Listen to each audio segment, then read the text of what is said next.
जय हिंद दोस्तों, welcome to my YouTube channel knowledge power Pandey ji के साथ। दोस्तों, कल का क्लास हम लोगों ने भारतीय संविधान के भाग 4 यानी राज्य के नीति निर्देशक तत्वों को पढ़ रहे हैं। तो ठीक है, आइए स्टार्ट करते हैं तो कुछ रिवीजन हो जाए। भारतीय संविधान के नीति निर्देशक तत्व को कहाँ से लाया गया था? तो आयरलैंड के संविधान से लाया गया है। और आयरलैंड का संविधान कहाँ से लाया है? तो वो स्पेन से लाया गया है। तो ठीक है, अनुच्छेद ये राज्य के नीति निर्देशक तत्व जो है इसको हम लोग कल कहाँ पढ़े थे? अनुच्छेद 36 से 41 तक पढ़े थे। ठीक है, तो अब हम लोग स्टार्ट करते हैं। अनुच्छेद 42 क्या कहता है?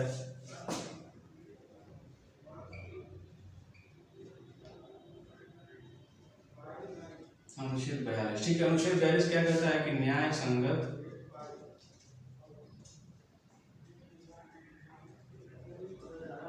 संगत कार्य, मनोचित दशा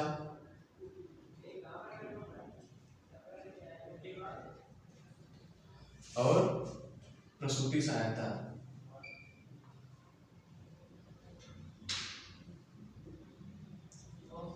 ये बेसिकली महिलाओं के लिए दिया गया है।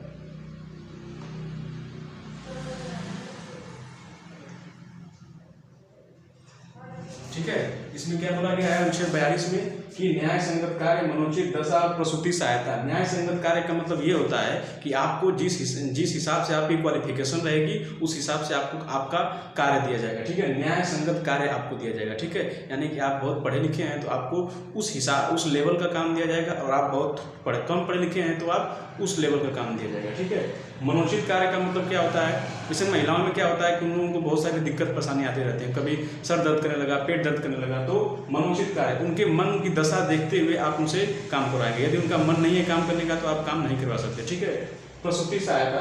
प्रसूति सहायता का मतलब ये होता है कि यदि कोई महिला गर्भवती है, ठीक है, यदि कोई महिला गर्भवती है तो आप उसे बहुत ज़्यादा भारी काम नहीं करवा सकते हैं, कठोर काम नहीं करवा सकते हैं, प्रसूति कार्य। और डिलीवरी, यदि कोई गर्भवती है तो उसके डिलीवरी होने से 3 महीने पहले और 3 महीने बाद तक आप उसे छुट्टी दे दीजिए। आप उससे उस टाइम काम नहीं करवा सकते हैं, और आप उसकी तनख्वाह यानी सैलरी भी नहीं काटेंगे। ठीक है, महिलाओं के लिए। ठीक है, और इसमें एक और पुरुषों के लिए भी दिया गया है कि जो उसका हस्बैंड रहेगा उसको भी आप 15 दिन पहले और 15 दिन बाद, ठीक है, डिलीवरी के 15 दिन पहले और 15 दिन बाद उसको छुट्टी दे देंगे, और उसको सैलरी यानी तनख्वाह भी उसकी नहीं काटेंगे। ठीक है, तो ये हमारा न्याय संगत कार्य, मनोचित कार्य और प्रसूति सहायता महिलाओं के लिए। ठीक है, ये है। और लोग आते हैं कि अनुच्छेद 43। अनुच्छेद 43 क्या कहता है?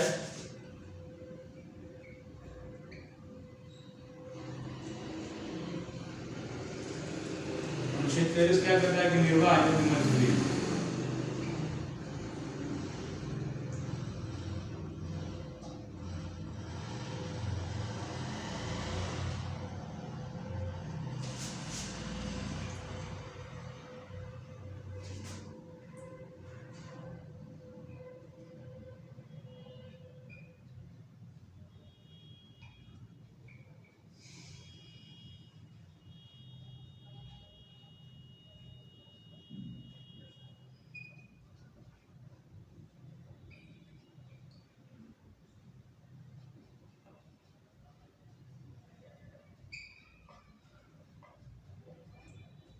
ठीक है, भरण पोषण हो गया। निर्वाह आयोग की मजदूरी का मतलब ये होता है कि यदि कोई भी एम्प्लॉई है उसको आप इतनी सैलरी दीजिए कि उसका परिवार का भरण पोषण हो जाए। ठीक है, ये नहीं कि आप उससे 10 घंटे 12 घंटे काम करवा कर आप 1000-2000 रुपये दे रहे हैं, तो ऐसा नहीं चलेगा। ठीक है, आप उससे उतना ही निर्वाह मतलब उससे इतना काम करवाइए, लेकिन इतना पैसा दे दीजिए कि उसका भरण पोषण हो जाए, उसके परिवार का पालन हो जाए। ठीक है, लेकिन इसमें अनुच्छेद 43 से कम, अनुच्छेद 43 का कम इसमें दिया गया। ठीक है, अनुच्छेद 43 का क भी इसमें दिया है। क क्या बोला है? कामगारों की भागीदारी। कामगारों की भागीदारी।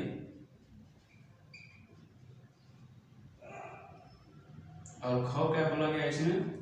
कि सहकारी समिति।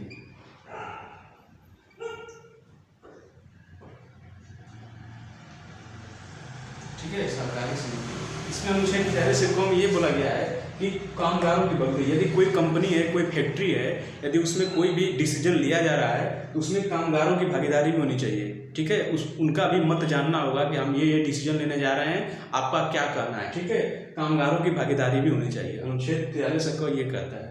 फिर इसमें ख ये बोला है कि सहकारी समिति, यदि आपसे कोई काम नहीं हो रहा है तो आप काम किसी 10-15 लोग का ग्रुप में दे दीजिए, उसी को सहकारी समिति कहते हैं। सहकारी मतलब साथ में काम करना, ठीक है। यदि कोई गवर्नमेंट कोई काम ले रही है, जैसे गवर्नमेंट किसी गांव में काम करना चाह रही है और उस गांव के बारे में उसे पता नहीं है, तो गांव के ही 10-15 लोग को जुटाकर वो कार्य दे दीजिए कि ठीक है भैया ये आप काम करिए, और अपना देख रेख करते रहे गवर्नमेंट के, हाँ ठीक काम चल रहा है कि नहीं, तो उसी को सहकारी समिति कहते हैं, ठीक है।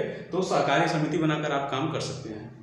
कामगारों की भागीदारी सहकारी समिति, ठीक है। अनुच्छेद 43 ये कहता है। अब देखते हैं अनुच्छेद 44 क्या कहता है।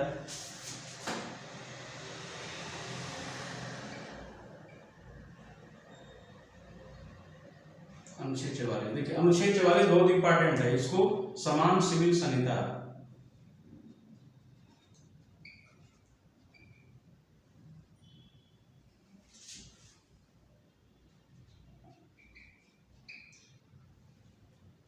यानी यूनिफॉर्म सिविल कोड,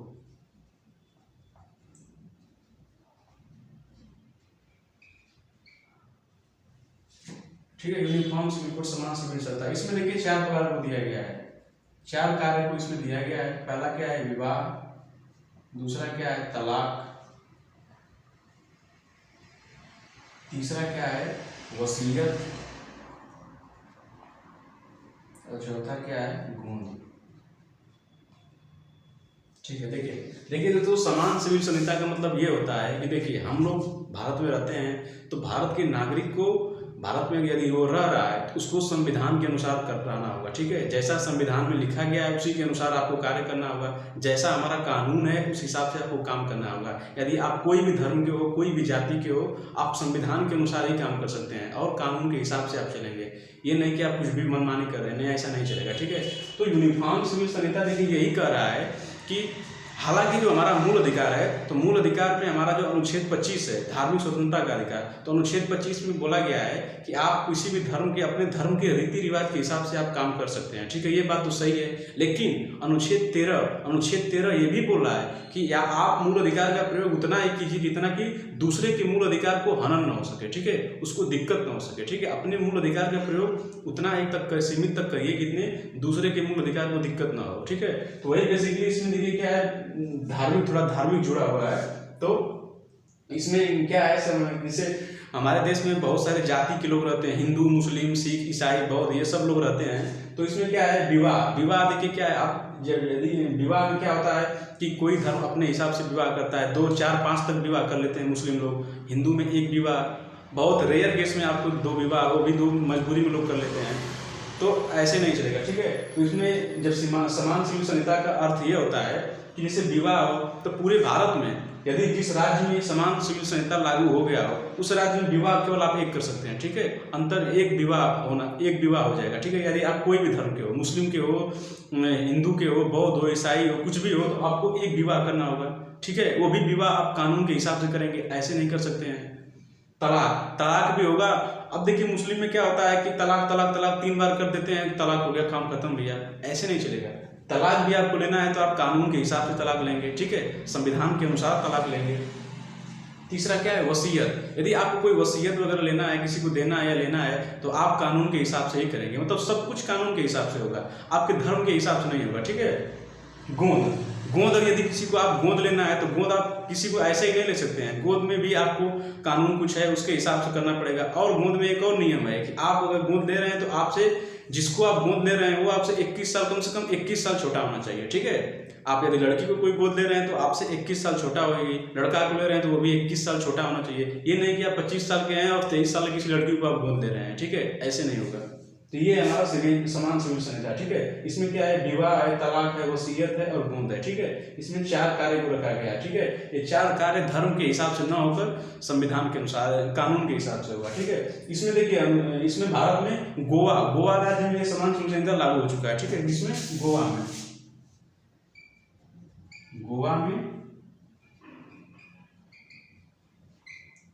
में लागू है, ठीक है, गोवा में इसको लागू किया गया। अब देखते हैं अनुच्छेद 25, अनुच्छेद 45 देखिए क्या कहता है कि 6 से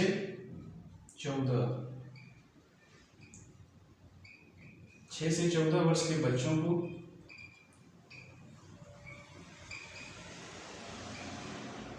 6 से 14 वर्ष के बच्चों को निःशुल्क शिक्षा और 0 से 6 वर्ष तक के बच्चे को स्वास्थ्य की देखरेख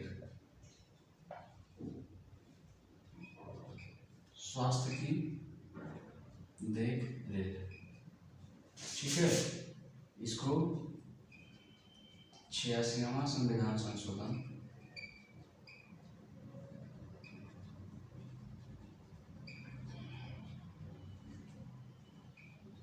2002 के तहत मूल अधिकार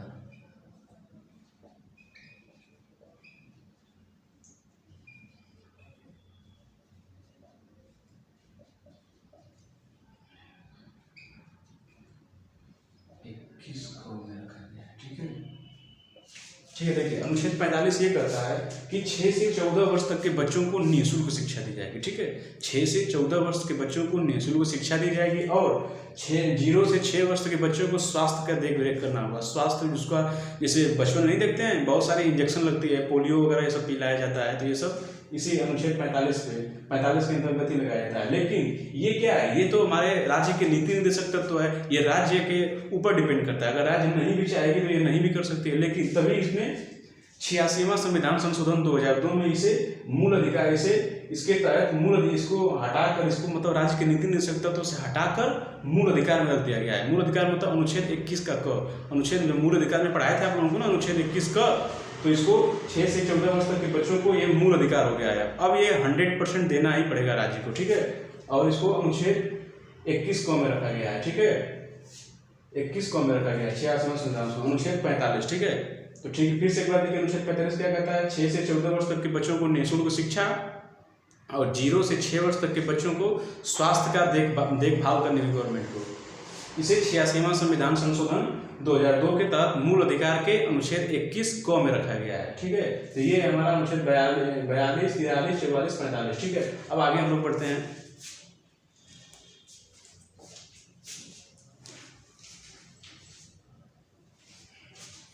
आगे बढ़ते हैं हम लोग।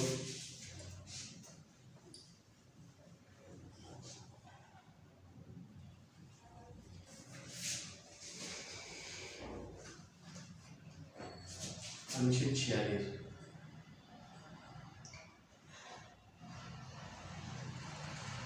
देखिए, अनुच्छेद 46 ये कहता है कि SC, ST, OBC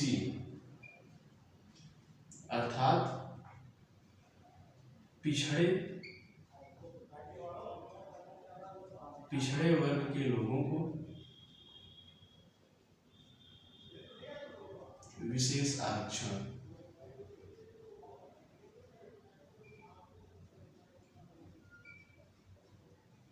ठीक है। देखिए अनुच्छेद 46 में ये बोला गया है कि SC, ST, OBC अर्थात जो पिछड़े वर्ग के लोगों को है उनको विशेष आरक्षण दिया जाएगा। देखिए दोस्तों, ये बहुत ही सही भी था। आज से 100 साल पहले देखेंगे ना, तो ये जो लोग थे SC, ST, OBC, इन पे बहुत अत्याचार होता था। ठीक है, बहुत ही अत्याचार होता था। इनको स्कूल में पढ़ने नहीं दिया जाता था, मंदिर में नहीं जाने दिया जाता था।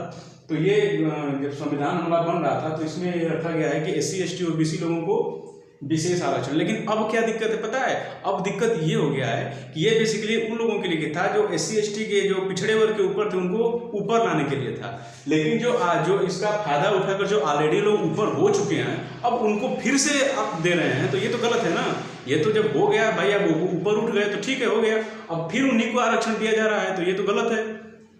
लेकिन ये देना ही होना चाहिए। ठीक है, ये उनको देना चाहिए जो पीछे रह गए हैं, उनको ऊपर उठाना है। ठीक है, ये नहीं कि जो ऑलरेडी ऊपर उठ गए उनको और ऊपर उठाया जा रहा है, ये नहीं है। तो अनुच्छेद 46 ये कह रहा है कि SC, ST, OBC अर्थात पिछड़े वर्ग के लोगों के लिए विशेष आरक्षण दिया जाता है। ठीक है, अब देखते हैं अनुच्छेद 47 क्या कहता है।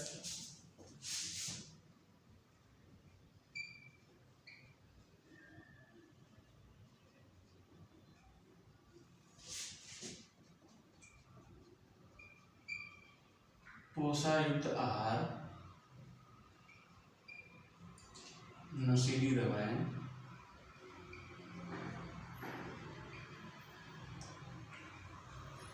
पोषायुक्त आहार, नशीली दवाएं एवं शराब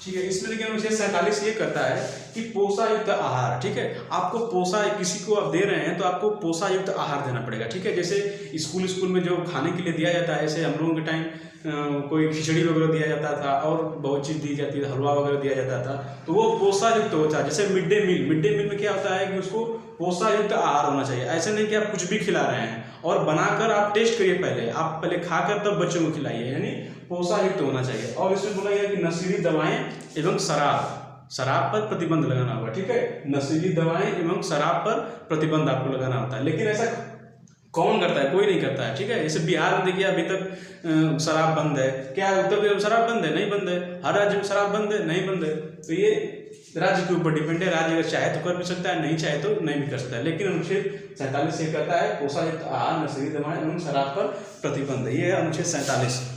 अब देखिए अनुच्छेद 48 क्या कहता है। देखिए अनुच्छेद 48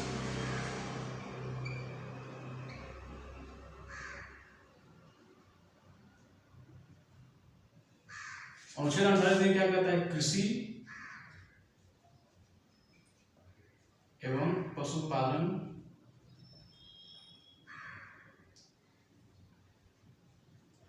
संगठन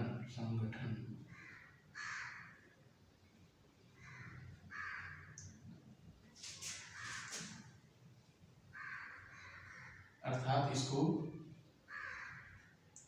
आधुनिक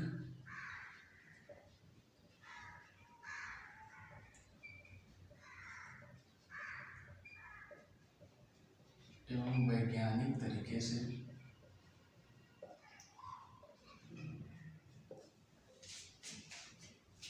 कृषि एवं पशुपालन में संगठन था, इसको आधुनिक एवं वैज्ञानिक तरीके से में भागीदार, आधुनिक एवं वैज्ञानिक तरीके से भागीदारी तरीके से कार्य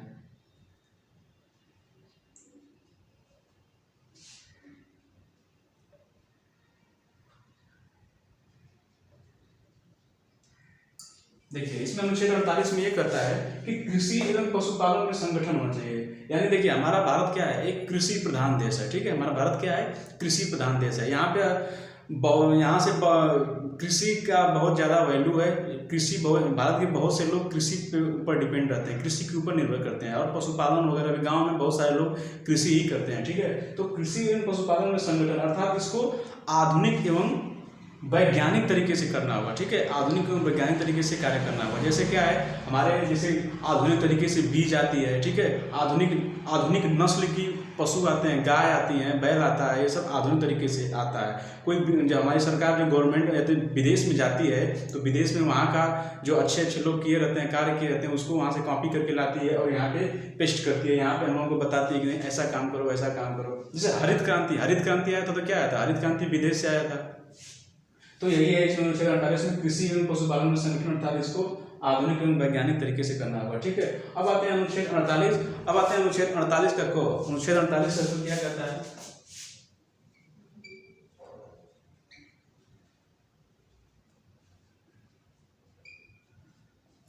को क्या कहता है? पर्यावरण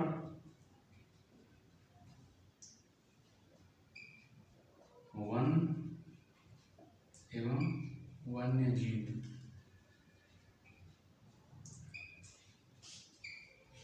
की रक्षा करना राज्य की जिम्मेदारी है।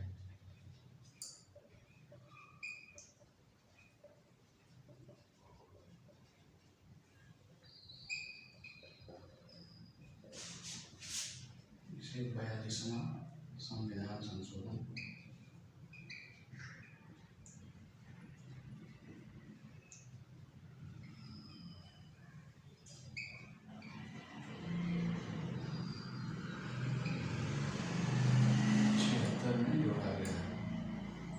ठीक है। देखिए अनुच्छेद 48 का क्या कहता है कि पर्यावरण, वन एवं वन्य जीव की रक्षा करना राज्यों की जिम्मेदारी होगी, ठीक है। इसको 42वां संविधान संशोधन 1976 में जोड़ा गया था, ठीक है। इसको 42वां संविधान संशोधन 1976 में जोड़ा गया था। देखिए पर्यावरण क्या है? पर्यावरण क्या है? हमारा जो वायुमंडल पर्यावरण है, इसमें बहुत ज़्यादा इसको प्रदूषित नहीं करना है। जैसे क्या है, गाड़ी के धुएं से बहुत सारे गैस निकलती है, उसकी वजह से पर्यावरण प्रदूषित होता है। और बहुत बहुत कंपनी, फैक्ट्री वगैरह ये सब आती है, ये सब हमारे पर्यावरण को प्रदूषित करती है। तो उससे इसको बचाना है। हमारे जो वन है, वन मतलब जंगल जो है, जंगल की बहुत सारी कटाई होती है, उसको रोकना है। और वन्य जीव, जो हमारे वन्य जीव हैं, जानवर है, उसकी रक्षा करना है। ठीक है, तो ये अनुच्छेद 48 कब कहते हैं? इसको 42वां संविधान संशोधन 1976 में जोड़ा गया था। ठीक है, 42वां संविधान संशोधन 1976 में इसको जोड़ा गया था।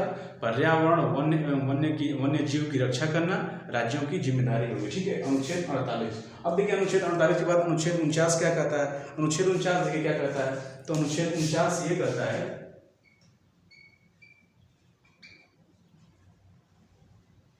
अनुच्छेद 49, ठीक है, अनुच्छेद देखिए 49 ये कहता है कि राष्ट्रीय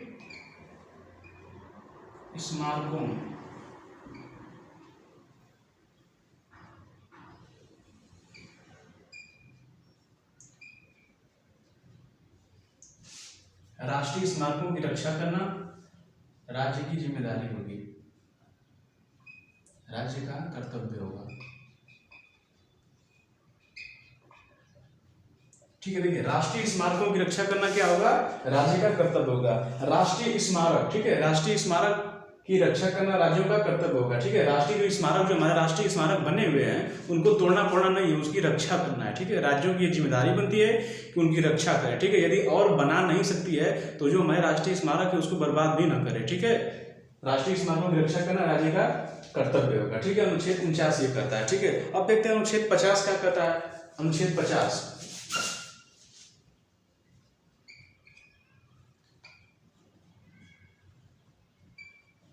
अनुच्छेद 50 देखिए, अनुच्छेद 50 ये कहता है कि कार्यपालिका को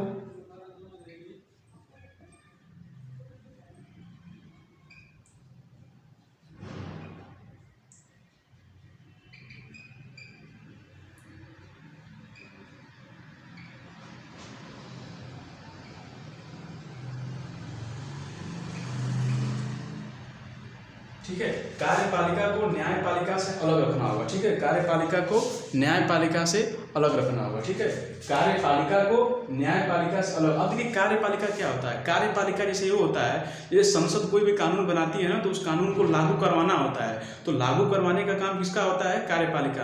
कार्यपालिका में जो हमारे नौकरशाही होते हैं, जो बड़े बड़े अधिकारी होते हैं, गवर्नमेंट अधिकारी, जैसे IAS PCS, जो बड़े बड़े अधिकारी होते हैं, वो भी एक कार्यपालिका की तरह ही होते हैं। ठीक है, और जो हमारे मंत्री, सांसद, विधायक, ये लोग भी कार्यपालिका की तरह ही होते हैं। तो कार्यपालिका को न्यायपालिका से अलग रखा गया है, यानी न्यायपालिका स्वतंत्र है। ठीक है, न्यायपालिका भारतीय संविधान, पूरे भारतीय संविधान की रक्षा करती है। ठीक है, यदि कोई भी कानून अगर ऐसा बन जाता है, ठीक है, कोई भी कानून ऐसा बन जाता है और इसको न्यायपालिका को लगेगा कि नहीं ये संविधान के विरुद्ध है, तो उसको खारिज कर सकती है, खत्म कर सकती है। ठीक है, तो कार्यपालिका को न्यायपालिका से अलग रखना होगा। ये हमारा क्या कहता है? अनुच्छेद 50 कहता है। ठीक है, अब अनुच्छेद 51 क्या कहता है?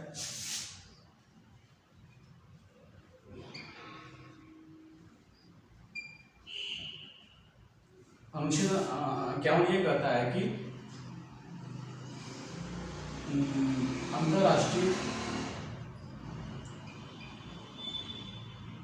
अंतरराष्ट्रीय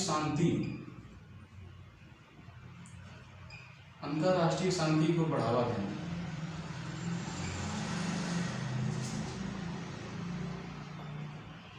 देना और अंतरराष्ट्रीय विवादों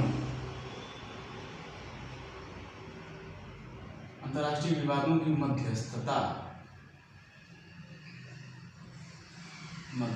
कर उसे शांतिपूर्ण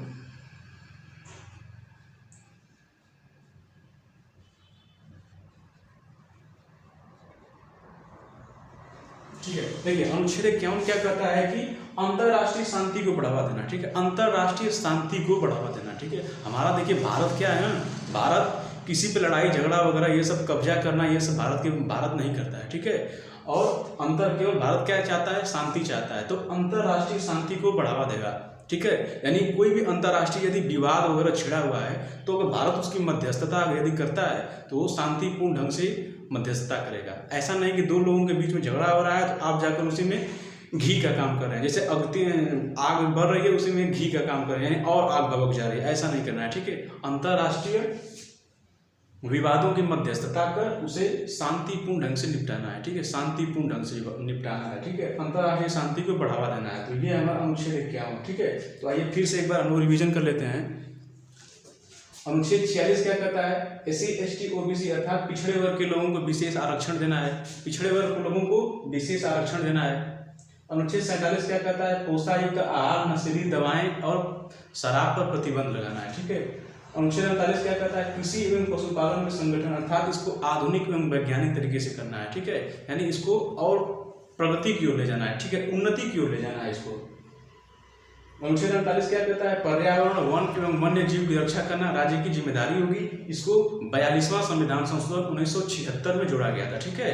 इसलिए पर्यावरण, जो हमारे जंगल है, जंगल में जो जीव रहते हैं उन सबकी रक्षा करनी होगी। 49 क्या कहता है? राष्ट्रीय स्मारकों की रक्षा करना, जो हमारे राष्ट्रीय स्मारक जो हैं उनको, जो हमारे राष्ट्रीय प्रतीक हैं, स्मारक है, उनकी रक्षा करना है। जैसे वहाँ तिरंगा हुआ, अशोक चक्र हुआ, अशोक स्तंभ हुआ, इन सब की रक्षा करना है, ठीक है। अनुच्छेद 50 क्या कहता है? कार्यपालिका को न्यायपालिका से अलग करना होगा। न्यायपालिका को हमेशा अलग रखिए क्योंकि वो स्वतंत्र है। यदि आप कोई ऐसा काम करते हैं तो न्यायपालिका उसको खारिज कर सकती है, खत्म भी कर सकती है। अनुच्छेद 51 क्या कहता है? अंतर्राष्ट्रीय शांति को बढ़ावा देना, अंतर्राष्ट्रीय विवादों की मध्यस्थता कर उसे शांतिपूर्ण ढंग से समझाना। तो ये हमारा राज्य की नीति निर्देशक तत्व, ठीक है। यदि राज्य का नीति निर्देशक तत्व को ये दिया गया है, यदि उसका मन है तो करे, यदि नहीं मन है तो नहीं भी कर सकता है। हालांकि वोट के चक्कर में सब लोगों को करना पड़ता है, लेकिन आप इसके लिए अदालत या न्यायालय नहीं जा सकते हैं, ठीक है। जैसे आप मूल अधिकार के लिए तुरंत पहुंच जा रहे हैं सुप्रीम कोर्ट, हाई कोर्ट, वैसे इसके लिए आप नहीं जा सकते हैं, ठीक है। इसको पहले ही अनुच्छेद 37 में बोल दिया गया था कि आप ये प्रवर्तनीय नहीं है, ठीक है, कोर्ट के लिए प्रवर्तनीय नहीं है, अदालत के लिए प्रवर्तनीय नहीं है, ठीक है। तो ये हमारा DPSP यानी राज्य के नीति निर्देशक तत्व, ठीक है। दोस्तों, यदि वीडियो अच्छा लगा तो इसको लाइक कीजिए, कमेंट कीजिए और सब्सक्राइब करना ना भूलें, ठीक है। इसको सब्सक्राइब जरूर कर दीजिएगा, ठीक है। तो जय हिंद।